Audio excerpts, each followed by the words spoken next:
Hey guys, it's Brandon Miniman from Pocketnow.com, and this is a comparison of the email experience across these four mobile operating systems. So we have the iPhone 3GS running on the iPhone operating system, the HTC HD2 running on Windows Mobile, the Google Nexus 1 running on Android, and of course the Verizon Palm Pre Plus running on WebOS. We recently did a video comparing these four devices in terms of their home screen experiences, and now we're going to take a look at email because I know a lot of people, especially myself, really rely on a mobile device to bring a very good email experience so that when you're on the go, you feel connected, you're productive, and everything like that. So let's go device by device and try to talk about the philosophies behind the various email programs, and we're going to start with the iPhone.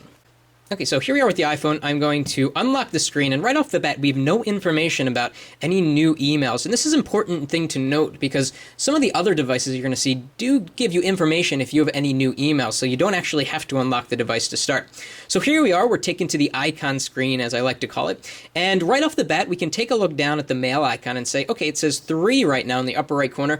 Last hour, I checked there were 2. That must mean I have a new email. So I think that's really the best way to be able to check. So I'm going to open up the email client.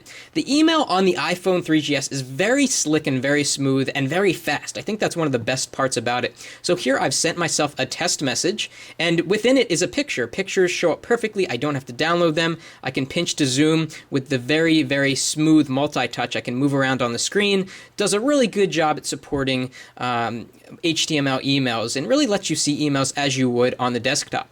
From here, I can mark as unread, which is very important. I use this function a lot. So within the email, I can do that, although I can't mark as unread from outside in the inbox view. To delete, I can swipe to the right, and I get a little delete icon, which makes it pretty fast to delete messages. But I think you're going to see WebOS has the best way to delete messages. It's super fast. So let's say I want to make a new email. I press down here. One of the greatest things about the email client in the iPhone is that when you start typing somebody's name, it not only pulls up the names from your address book, but also recently entered email addresses. So even if there's somebody that isn't in my address book, but I've corresponded with them recently, it will come up. But anyway, it's a very, very fast way to type in the name of someone that you want.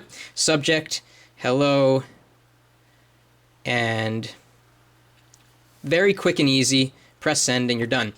So a very satisfying email client on the iPhone 3GS. I think thanks a lot because thanks hugely in part because it's just very fast, and we can go backwards to take a look at our subfolders, or if you have multiple accounts, they'll show up here. The iPhone does a great job at managing multiple email addresses. So that is the iPhone 3GS email experience. Let's take a look at the HTC HD2.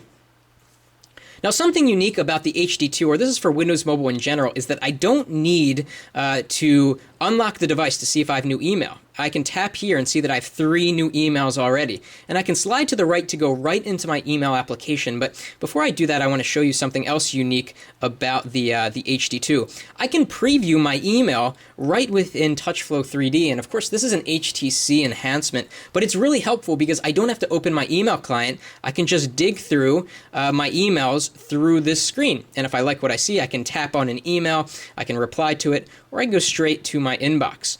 So let's take a look at that test email I sent with the picture and see what it's like to look at the image. Okay, so I need to tap over here to download it. I'm over Edge, so it'll take a second. Okay, and here's the image. I can tap on it, and there it is. And of course, I get the nice multi-touch. Very smooth too here, except in this email client, there's the extra step of having to actually download the message from the header of the message there. So I can go back. To delete a message, there are a few ways to do it. They make it very easy in Windows Mobile. I can tap on a message and hold and press the delete button up there. Or I can press the delete button down here. You can't swipe to delete.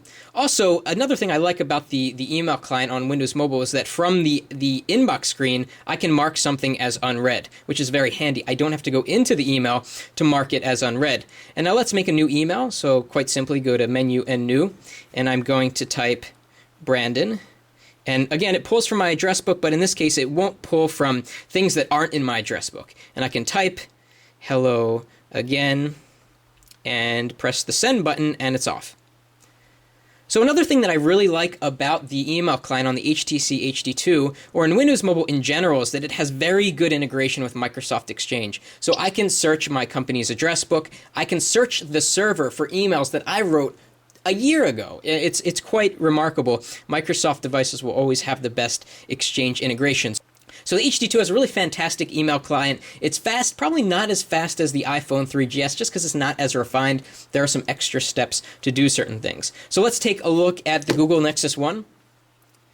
And from the unlock screen, you don't get any sort of indications of whether you have new emails. You can look up here to sort of get an indication, but you still need to unlock to see anything else.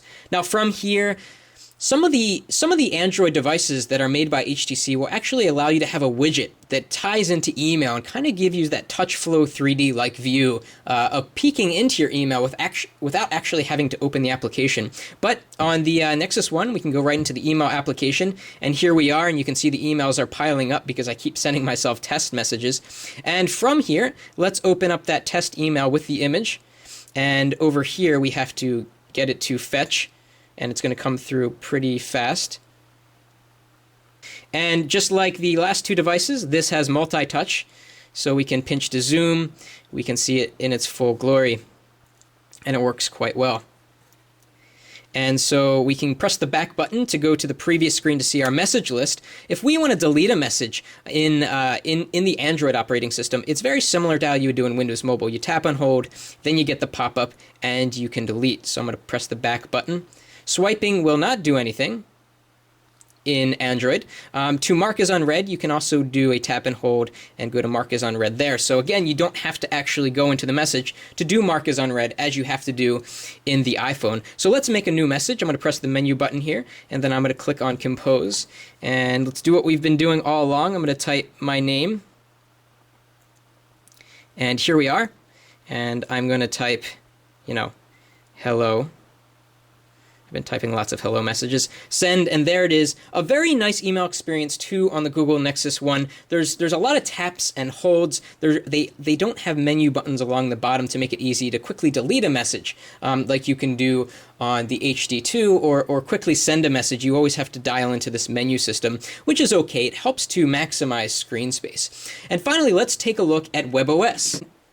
And here in WebOS, we can see right off the bat that we have an email notification, which is great. WebOS has a really interesting way of showing notifications. You can see how many emails you have. You can also see the recent most email that you have. So I'm going to drag that up, and I'm actually going to go back to the home screen to kind of show you how WebOS portrays email. So you don't get any sort of notification next to the email icon like you would get on the iPhone. So you can't glance down and say, okay, I have 3 new messages. But again, WebOS is a very interesting way of showing you new email while you're working as to not disrupt you. So we're going to tap right into the email application. It will open up a new card, which, by the way, is very convenient because you can keep your email open while listening to Pandora Radio or while you're on the web or doing anything else and still have the same view stay intact of where you left it when you were doing email last. So that's a really good feature of WebOS and how it relates to email. So looking down, let's go to that email that I sent myself with the attachment. Where is it? Here it is. There it is. And let's see how WebOS brings up that image. So here it is right here. It downloaded the image. I can bring it up.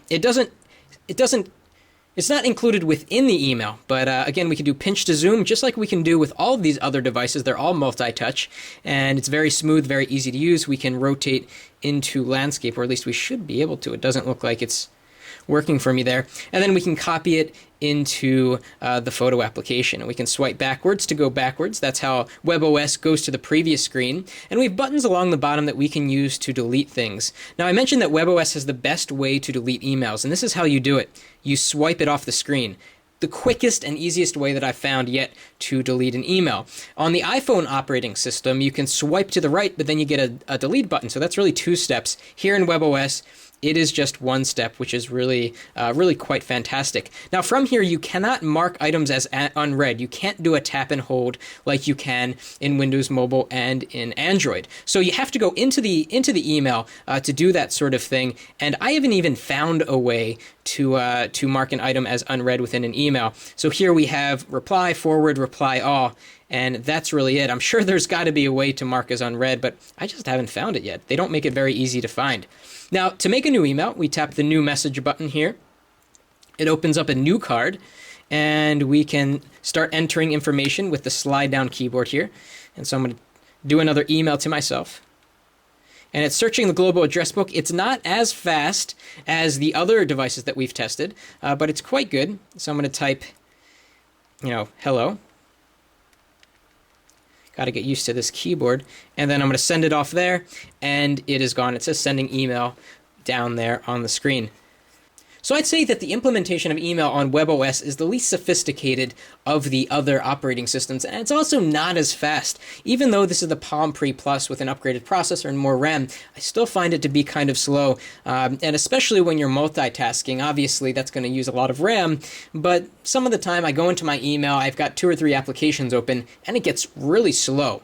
So if I were to rate these in terms of best email experience to worst email experience, and this is very subjective, this really has to do with what I prefer in an email client, I'd give the iPhone number 1 because I find it to be the fastest email client that really lets me stay productive. I'd give number 2 to the HTC HD2 because it's got perfect Exchange integration, it's got a really fast email client, it lets me preview email, and it's also pretty snappy like the iPhone 3GS. Third, I will give to Android. It has a lot of the functionality that Windows Mobile has in the tap and hold to bring up menus. You can do a lot from your email inbox without having to dig into the message. And I'd give 4th place to WebOS. I just don't think it's robust enough. It's not nearly as fast as the other cell phone platforms, but it generally works, especially if you're doing light email. So I'm curious to hear what you think about these different email platforms. So put a comment in the post on Pocketnow.com or within the YouTube video and let us know which email client you prefer the best. And of course, we didn't cover BlackBerry. Most people would agree that BlackBerry is the best email experience, but of these 4 devices and of these 4 platforms, which do you prefer the most? That's it for now.